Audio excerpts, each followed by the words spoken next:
আজকে আপনাদের জন্য নিয়ে চলে এলাম একই ভিডিওতে দুই রকম নতুন পদ্ধতিতে তৈরি দুর্দান্ত স্বাদের আলু পরোটা রেসিপি। আসসালামু আলাইকুম বন্ধুরা, কিচেন বাঙালিয়ানা চ্যানেলে আপনাদের সবাইকে স্বাগত জানাই। চলুন তাহলে কিভাবে আলু পরোটাগুলো বানিয়ে নিচ্ছি ঝটপট দেখে নিই।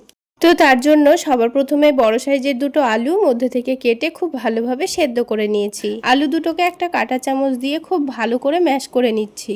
আপনারা চাইলে গ্রেটার দিয়ে গ্রেট করেও নিতে পারেন। এমনভাবে আলুগুলো ম্যাশ করে নিতে হবে যেন আলুর মধ্যে একটুও দানাভাব না থাকে। এবার এখানে দিয়ে দিতে হবে স্বাদ মতো লবণ আর দিয়ে দিচ্ছি চিনি। এখানে আমি 1 টেবিল চামচ মতো চিনি দিয়েছি। ঝালের জন্য অল্প একটু কাশ্মীরি রেড চিলি পাউডার দিয়েছি যেন খুব বেশি ঝালও না হয়, আবার রঙটাও খুব ভালো আসে। আর দিয়েছি চাট মশলা আর 1 টেবিল চামচ মতো সয়াবিন তেল। এখন সব কিছু আলুর সঙ্গে ভালোভাবে মাখিয়ে নিচ্ছি। তো সব কিছু খুব ভালোভাবে মাখিয়ে নিয়েছি। তো আলুটা কিন্তু রেডি হয়ে গেছে। আমি কিন্তু আলুর পুর ভরে বেলার কোনো রকম ঝামেলা করব না। তো সেই জন্য এই আলুর মধ্যে দিয়ে দিচ্ছি 2 কাপ পরিমাণ ময়দা। আপনারা কিন্তু ময়দার জায়গায় আটাও ব্যবহার করতে পারেন। আমি কিন্তু আলু দিয়েই ময়দাটা মেখে নেব। আপনারা চাইলে আলু অল্প দিয়ে পানি দিয়েও ময়দাটা মেখে নিতে পারেন। তবে যেহেতু আলু পরোটা বানাচ্ছি তাই আলু দিয়েই আমি ময়দাটা মেখে নিচ্ছি। তাহলে পরোটাগুলো খেতে ভীষণই টেস্টি হয়। তো দেখুন কিছুক্ষণের মধ্যে কিন্তু আমি ডোটা খুব সুন্দর করে মেখে নিচ্ছি। একটু সময় নিয়ে মাখলেই দেখবেন ডোটা আগের থেকে অনেকটাই স্মুথ হয়ে যাচ্ছে। আর পরোটাগুলো যেন বানানোর পর আরও অনেকটা নরম তুলতুলে হয়, সেই জন্য দেখুন আমি অল্প একটু তেলও মাখিয়ে নিচ্ছি। তাছাড়া ডোটা কিন্তু ওপর থেকে আর শুকিয়েও আসবে না। তো এই ডোটাকে ঢেকে আমি 10 মিনিটের জন্য রেস্টে রেখে দিচ্ছি। আর আলাদা একটা বাটির মধ্যে নিয়ে নিচ্ছি 2 টেবিল চামচ মতো কর্নফ্লাওয়ার। আপনাদের হাতের কাছে কর্নফ্লাওয়ার না থাকলে ময়দাও নিতে পারেন। আর দিয়ে দিচ্ছি একটু বেশি পরিমাণে সয়াবিন তেল। এবার এটাকে খুব ভালো করে মিক্স করে নেব। দিয়ে একটা পাতলা ব্যাটার তৈরি করে নিতে হবে। তো আমি এখানে কর্নফ্লাওয়ার তেল দিয়ে ব্যাটারটা তৈরি করে নিয়েছি। আপনাদের হাতের কাছে কর্নফ্লাওয়ার না থাকলে ময়দা দিয়ে ঠিক এইভাবে ব্যাটারটা তৈরি করে নেবেন। এবার আমাদের আরও একটা কাজ রেডি করে নিতে হবে। তো এখানে একটা প্লেট নিয়েছি, প্লেটের মধ্যে 3টা ডিম ভেঙে নিচ্ছি। এখানে আপনারা পরোটাগুলো যতগুলো বানাতে চাচ্ছেন সেই অনুযায়ী ডিমটা ভেঙে নেবেন। তো আমি 2 কাপ ময়দার জন্য কিন্তু 3টা ডিম নিয়েছি। এবার এই ডিমের মধ্যে সামান্য লবণ, মরিচের গুঁড়ো, হলুদের গুঁড়ো আর দিয়ে দিচ্ছি চাট মশলা। তারপর সব কিছু ভালোভাবে মিশিয়ে নেব। গুঁড়ো মশলাগুলো একটু ভালোভাবে মিশিয়ে নিতে হবে যেন ডিমের সঙ্গে খুব ভালোভাবে মিশিয়ে যায়। তো কিছুক্ষণের মধ্যে আমি ডিমটাকে খুব ভালো করে ফেটিয়ে নিচ্ছি। আর দেখুন খুব সুন্দর করে কিন্তু মশলাগুলোকে মিশিয়ে নিয়েছি। আর বন্ধুরা, পরোটার মধ্যে যদি আপনারা ডিম না দিতে চান তাহলে ডিমটা বাদ দিতে পারেন। ডিম ছাড়াও কিন্তু আলু পরোটাটা বানানো যায়। তো দেখুন মশলার সঙ্গে খুব ভালো করে মিশিয়ে নিয়েছি। এখন এই ফেটানো ডিমটাকে আমি সাইডে রেখে দিচ্ছি। এবার আমি পরোটাগুলো বানিয়ে নেব। তো ডোটা এদিকে 10 মিনিট রেস্টে রাখাও হয়ে গেছে। তো ডোটাকে কিন্তু আবারও একটু ভালো করে মেখে নিতে হবে। আর রেস্টে রাখার জন্য কিন্তু ডোটা আগের থেকে অনেকটাই নরম হয়ে যাবে। তো ডোটাকে আবারও একটু ভালো করে মেখে নিচ্ছি। অল্প একটু মেখে নিলেই দেখবেন ডোটা কিন্তু আগের থেকে অনেকটাই স্মুথ হয়ে যাবে। এবার এই ডোটা থেকে আমি কয়েকটা লেচি কেটে নেব। তো আপনারা যত বড় করে পরোটাগুলো বানাতে চাচ্ছেন সেই অনুযায়ী লেচিগুলো কেটে নেবেন। তো আমি এখানে মিডিয়াম সাইজের পরোটাগুলো বানাবো তাই একটু মিডিয়াম করে লেচিগুলো কেটে নিচ্ছি। তো একটা একটা করে কিন্তু আমি সবগুলো লেচি কেটে নিয়েছি। প্রথমে লেচি থেকে লইগুলো বানিয়ে রেখে দিলে পরোটাগুলো বানাতে কিন্তু খুবই সুবিধা হয়। তো প্রথমে যে লইটা বানিয়েছিলাম সেটা থেকে প্রথমে পরোটাটা বেলে নেব। তো পরোটাগুলো আমি এখানে শুকনো ময়দা দিয়ে বেলে নিচ্ছি। আপনারা চাইলে তেল দিয়েও বেলে নিতে পারেন। তো যেহেতু ডোটা আমি আলু দিয়ে মেখেছি তাই কিন্তু ডোটা অনেকটাই নরম হয়, তাই ময়দা দিয়ে বেলে নেওয়াই ভালো, সুবিধা হয়। তো রুটিটা বেলে নেওয়া হয়ে গেছে। এখন যে কর্নফ্লাওয়ার তেলের মিশ্রণটা আমি তৈরি করে রেখেছিলাম সেখান থেকে 1 চামচ থেকে 2 চামচ মতো নেব। তারপর রুটির চারিদিকে খুব ভালোভাবে লাগিয়ে দেব। একটুও যেন ফাঁকা না থাকে সেভাবে লক্ষ্য রেখে কিন্তু আমি রুটির ওপর চারিদিকে খুব ভালো করে চামচ দিয়ে লাগিয়ে দিচ্ছি। তো যখন খুব ভালো করে চারিদিকে লাগানো হয়ে গেছে তখন এখানে ওপর থেকে অল্প করে একটু ময়দা ছড়িয়ে দেব। তাহলে এই পরোটার মধ্যে কিন্তু খুব সুন্দর একটা লেয়ার আসবে আর পরোটাগুলো খেতেও দারুণ লাগবে। তো ময়দা ছড়িয়ে দেওয়ার পর নিচের দিকটা কেটে দিয়েছি, তারপর এটাকে রোল করে নিতে হবে। তো দেখুন আমি যেভাবে বানাচ্ছি ঠিক সেইভাবেই কিন্তু লক্ষ্য রেখে করে নেবেন। এটা করা কিন্তু খুবই সহজ আর খুবই অল্প সময় তৈরি করে নেওয়া যায়। তো দেখুন এটাকে চারিদিক ঘুরিয়ে ঘুরিয়ে একটা কোণের মতো তৈরি করে নিয়ে নিচের দিকটা মুড়ে নিয়েছি। তারপর এভাবে করে লই তৈরি করে নেব ঘুরিয়ে ঘুরিয়ে। তো দেখুন একটা লই কিন্তু আমাদের তৈরি করা হয়ে গেল। ঠিক একইভাবে আমি বাকি লইগুলোও তৈরি করে নিয়েছি। এবার এই লইগুলোকে অন্ততপক্ষে 5 মিনিট মতো রেস্টে রাখবো।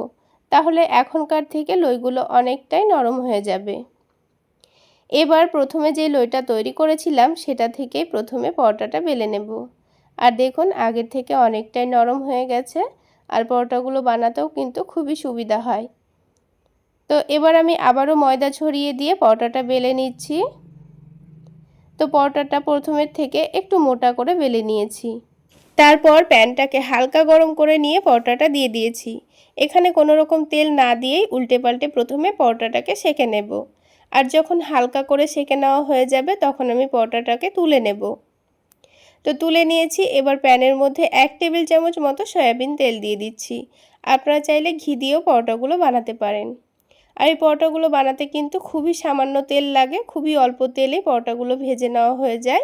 এবার যে ডিমগুলো আমি ফেটিয়ে রেখেছিলাম তার মধ্যে পরোটাটাকে খুব ভালোভাবে ডুবিয়ে নিতে হবে। তারপর এটাকে তুলে নিয়ে ওই হালকা গরম তেলের মধ্যে দিয়ে দিচ্ছি। এবার যখন পরোটার এক দিকটা হালকা ভাজা হয়ে যাবে তখন এটাকে উল্টে দেব। অপর দিকটা উল্টানোর পরে পরেই দেখবেন পরোটাটা কিন্তু আস্তে আস্তে খুব সুন্দরভাবে ফুলে উঠছে। তারপর উল্টে পাল্টে দুই দিকটা খুব সুন্দর কালার আসা পর্যন্ত ভেজে নেব। তো বন্ধুরা, কোনো রকম পুর ভরার ঝামেলা ছাড়াই ঝটপট আলু পরোটাগুলো আপনারা চাইলে এইভাবে বানাতে পারেন, খেতে দারুণ লাগে। তো একটা পরোটা কিন্তু আমার তৈরি করা হয়ে গেল। তো আমি আপনাদের বোঝার সুবিধার জন্য আরও একটা পরোটা ভেজে দেখিয়ে দিচ্ছি। আবারও প্যানটা হালকা গরম করে নিয়ে পরোটাটা দিয়ে দিয়েছি। তারপর উল্টে পাল্টে সেঁকে তুলে নেব। এবার এটাকে ওই ডিমের ব্যাটারের মধ্যে দিয়ে দিচ্ছি। তারপর প্যানের মধ্যে 1 টেবিল চামচ মতো সয়াবিন তেল দিয়ে দেব। তেলটাকে প্যানের চারিদিকে ভালোভাবে দুলিয়ে নিচ্ছি। তারপর দেখুন খুব অল্প সময়ের কত সহজভাবে পরোটাটাকে ডিমের ব্যাটারে ডুবিয়ে আমি তেলের মধ্যে দিয়ে দিয়েছি। তো এইভাবে ডিমের মধ্যে ডুবানোর জন্য কিন্তু আপনাদের প্লেটের মধ্যে ডিমটাকে ফেটিয়ে নিতে হবে, তাহলে এই পরোটাটা ডুবাতে খুবই সুবিধা হবে। তো দেখুন আরও একটি পরোটা কিন্তু আমি বারে বারে উল্টে পাল্টে খুব সুন্দর কালার আসা পর্যন্ত ভেজে নিয়েছি। তো বন্ধুরা, ঠিক একইভাবে আমি সবগুলো পরোটাই ভেজে নিচ্ছি। তাহলে বন্ধুরা, আজকের এই আলু পরোটা রেসিপিটা আপনাদের কেমন লাগলো অবশ্যই কমেন্ট করে জানাবেন। আর ভালো লাগলে একটা লাইক শেয়ার করে দেবেন। আর আমার এই সহজ রেসিপিগুলো যদি ইউটিউব চ্যানেল থেকে দেখে থাকেন চ্যানেলটি সাবস্ক্রাইব করে দেবেন। আর ফেসবুক পেজ থেকে দেখে থাকলে পেজটি ফলো করে দেবেন। তো দেখুন বন্ধুরা, সবগুলো পরোটা বানানো হয়ে গেছে আর কতটা নরম তুলতুলে।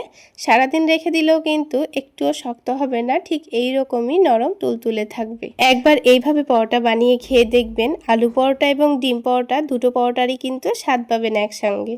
তো পরোটাগুলো তৈরি করে কিন্তু আমি মিহিদানা দিয়ে খেয়েছিলাম, খেতে দারুণ হয়েছিল। আপনারা চাইলে কোনো রকম সবজি ছাড়া অল্প একটু টমেটো সস দিয়ে খেতে পারেন। তাহলে বন্ধুরা, একরকম পদ্ধতিতে তো আলু পরোটা বানানো হয়ে গেল। এবার আমি আপনাদের আরও একটি নতুন এবং ইউনিক টেস্টের আলু পরোটা বানিয়ে দেখাবো। আর তাছাড়া মজার ব্যাপার হলো এই আলু পরোটাগুলো বানানোর জন্য মাখা বেলার কোনো রকম ঝামেলা থাকবে না। তো সবার প্রথমে একটা মিক্সিং বোলের মধ্যে 1.5 কাপ পরিমাণ ময়দা নিয়ে নিচ্ছি। আপনারা চাইলে পরোটাগুলো ময়দার জায়গায় আটা দিয়েও বানাতে পারেন। এবার এখানে দিয়ে দিচ্ছি সামান্য পরিমাণ লবণ আর দিয়ে দিচ্ছি হাফ টেবিল চামচ মতো চিনি। তারপর প্রথমে 1 কাপ পরিমাণ পানি দিয়ে দিচ্ছি। এবার একটা হ্যান্ড উইক্সের সাহায্যে প্রথমে একটু ভালো করে মিশিয়ে নেব। তারপর আবারও 1 কাপ পানি দিয়ে দিচ্ছি। এখানে 1.5 কাপ ময়দার জন্য আমি টোটাল 2 কাপ পরিমাণ পানি দিয়েছি। একটু সময় নিয়ে ভালো করে মিশিয়ে নিতে হবে যেন এই ব্যাটারের মধ্যে একটুও দলাভাব না থাকে। তো কিছুক্ষণ খুব ভালো করে হ্যান্ড উইক্স দিয়ে ফেটিয়ে নিয়েছি। আর একটা চামচ দিয়ে আপনাদের দেখিয়ে দিচ্ছি, দেখুন এর মধ্যে কিন্তু একটুও দলাভাব নেই। এবার এই ব্যাটারটাকে ঢেকে আমি 5 মিনিটের জন্য রেস্টে রাখবো। ততক্ষণে এই ব্যাটারের মধ্যে চিনিটাও ভালোভাবে গলে যাবে আর আলুর পুরটাও তৈরি হয়ে যাবে। তো আমি আগে থেকে দুটো আলু মধ্যে থেকে কেটে ভালো করে সেদ্ধ করে নিয়েছিলাম। আলু দুটোকে কাঁটা চামচ দিয়ে গরম থাকা অবস্থায় ভালোভাবে ম্যাশ করে নিচ্ছি। তো আলুটা দেখুন খুব সুন্দর করে ম্যাশ করে নিয়েছি। আলুটাকে এই বাটির এক সাইডে সরিয়ে রেখেছি। তারপর কয়েক কোয়া ভাজা রসুন নিয়ে নিচ্ছি। রসুনগুলোকে একটা কাঁটা চামচ দিয়ে ভালো করে ম্যাশ করে নেব। এই আলুর পুরটা কিন্তু আমি কোনো রকম রান্না করব না, রান্না করা ছাড়াই কিন্তু এই আলুর পুরের টেস্টটা দারুণ আসবে। তো তার জন্য দেখতে থাকুন আমি আলুর পুরটাতে কি কি মশলা দিচ্ছি। তো রসুনগুলোকে ভালো করে ম্যাশ করে নেওয়া হয়ে গেল। এবার এখানে দিয়ে দেব অল্প একটু পেঁয়াজ বেরেস্তা। এই ভাজা রসুন আর পেঁয়াজ বেরেস্তাটা দিলে কিন্তু আলুর পুরটা খেতে ভীষণই টেস্টি হয়। এবার দিয়ে দিচ্ছি স্বাদ মতো লবণ, দিয়ে দিচ্ছি চাট মশলা, আর খুবই সামান্য পরিমাণ দিয়ে দিচ্ছি কাশ্মীরি রেড চিলি পাউডার। তাহলে এই আলুর পুরটা খুব বেশি ঝাল হবে না আর খেতেও ভীষণ ভালো লাগবে।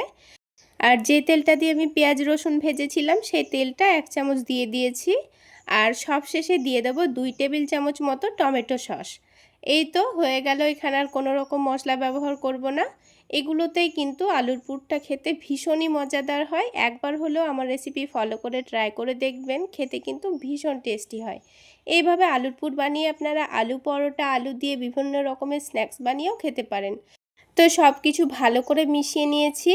আলুর পুর কিন্তু আমাদের রেডি করা হয়ে গেল। এবার আমি আপনাদের আলুর পরোটাগুলো বানিয়ে দেখাচ্ছি। এটাকে এখন এক সাইডে রেখে দিচ্ছি। আর এদিকে 5 মিনিট হয়েও গেছে আর ব্যাটারটা দেখুন আগের থেকে কিন্তু অনেকটা ঘনও হয়ে গেছে। তো ব্যাটারটাকে আবার একটু ভালো করে নাড়াচাড়া করে মিশিয়ে নিতে হবে। তো ব্যাটারটা প্যানের মধ্যে দেওয়ার সময় অবশ্যই লক্ষ্য রাখতে হবে, যদি আপনাদের রুটিটা প্যানে লেগে যায় সেরকম মনে হয়, তাহলে প্যানের মধ্যে অল্প একটু তেল দিয়ে তেলটা ভালো করে গরম করে নেবেন, তারপর প্যানটা মুছে নেবেন।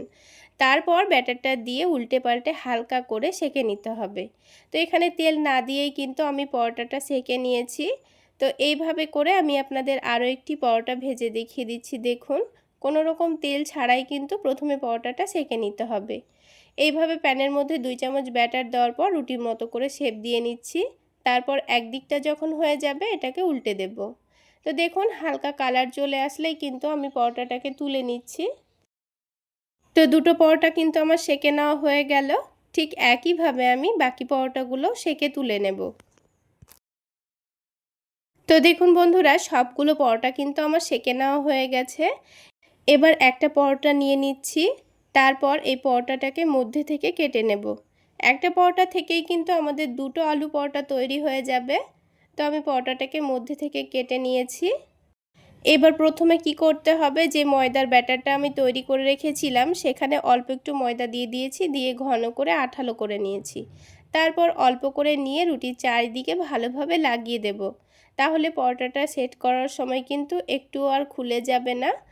পরোটাটা কিন্তু খুব সুন্দর ভাজা ভাজা হবে। তো চারিদিকে লাগিয়ে দেওয়ার পর মধ্যের জায়গাটাও লাগিয়ে দিয়েছি। তো এখানে কিন্তু ময়দার ব্যাটার লাগিয়ে দেওয়া হয়ে গেল।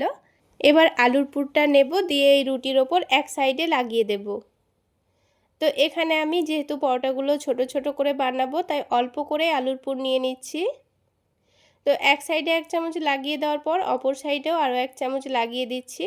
দিয়ে খুব ভালো করে এক সাইডে ছড়িয়ে দিতে হবে একটু পাতলা করে। তারপর এটাকে এভাবে চেপে ভাঁজ করে নেব। তো যেহেতু ময়দার ব্যাটার দেওয়া ছিল তাই কিন্তু এটা খুব অল্প সময়েই সেটে যাবে। কোনো রকম চাপাচাপির কোনো ঝামেলা নেই। তো দেখুন এইভাবে করে আমি প্রথমে সবগুলো নাস্তা তৈরি করে নেব। তো বন্ধুরা, আমার এই রেসিপি ফলো করে একবার হলেই নতুন পদ্ধতির আলু পরোটা আপনারা বানিয়ে খেয়ে দেখুন। সত্যি বলছি, একবার খেলে আবার বানিয়ে খেতে ইচ্ছে করবে। তো সবগুলো আলুর পরোটা আমি এখন রেডি করে নিয়েছি। তারপর আরও একটা কাজ করে নেব। তো আলাদা একটা বাটির মধ্যে 2টো ডিম ভেঙে নেব। এবার এই ডিমের মধ্যে দিয়ে দেব অল্প একটু লবণ, আর তার সাথে দিয়ে দিচ্ছি খুবই সামান্য পরিমাণ হলুদের গুঁড়ো, আর দিয়ে দিব অল্প একটু মরিচের গুঁড়ো, আর তার সাথে টেস্টটা একটু বাড়িয়ে নেওয়ার জন্য দিয়ে দিচ্ছি চাট মশলা। তবে হাতের কাছে চাট মশলা না থাকলে বাদ দিতে পারেন। তারপর সব কিছু একসঙ্গে খুব ভালো করে ফেটিয়ে নিয়েছি। এবার নাস্তাগুলোকে নিয়ে এই ডিমের ব্যাটারে ডুবিয়ে নিতে হবে। তারপর এগুলোকে তেলে ভেজে নিতে হবে।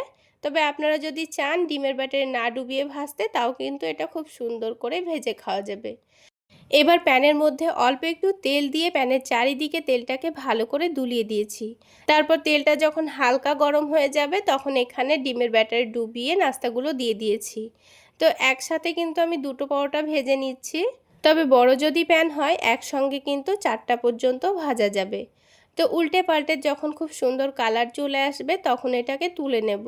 খুবই অল্প তেলে কিন্তু পরোটাগুলো ভাজা হয়ে যায়, আর কিন্তু খেতেও খুবই টেস্টি হয়। আর এটা সকাল থেকে সারাদিন রেখে দিলেও কিন্তু একেবারে তুলোর মতো নরম তুলতুলে থাকে। তো দেখুন দুটো পরোটা কিন্তু ভাজা হয়ে গেল।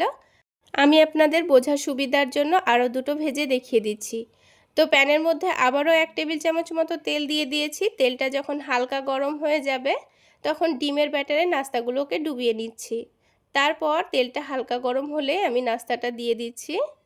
তো দেখুন নাস্তাটাকে কিন্তু ডিমের ব্যাটারে খুব ভালোভাবে ডুবিয়ে নিয়ে আমি তেলে দিয়ে দিচ্ছি। তো বন্ধুরা একবার হলেও এইভাবে বানিয়ে খেয়ে দেখবেন আর আমাকে অবশ্যই কমেন্টে জানাবেন খেতে কেমন হয়েছিল। সত্যি বলছি বন্ধুরা একবার হলেও বানিয়ে খাবেন, খেতে কিন্তু ভীষণই টেস্টি হয়। তো দেখুন ঠিক একইভাবে আমি সবগুলো নাস্তায় তৈরি করে নিচ্ছি। তাহলে বন্ধুরা আজকের এই আলু পরোটা রেসিপি আপনাদের কেমন লাগলো অবশ্যই কমেন্ট করে জানাবেন। আর ভালো লাগলে একটা লাইক শেয়ার করে দেবেন। আর আমার এই সহজ রেসিপিগুলো যদি ইউটিউব চ্যানেল থেকে দেখে থাকেন চ্যানেলটি সাবস্ক্রাইব করে দেবেন। আর ফেসবুক পেজ থেকে দেখে থাকলে পেজটি ফলো করে দেবেন। তো বন্ধুরা এবার একটা নাস্তা আমি আপনাদের ভেঙের ভেতরটা দেখিয়ে দিচ্ছি। দেখুন কতটা সফট, একেবারে তুলোর মতো নরম তুলতুলে। কোনো রকম সবজি করার ঝামেলা ছাড়াই শুধু একটু টমেটো সস দিয়েই খেয়ে ফেলতে পারবেন। তাহলে বন্ধুরা আজকে এই পর্যন্তই। সকলে অনেক বেশি ভালো থাকবেন, সুস্থ থাকবেন।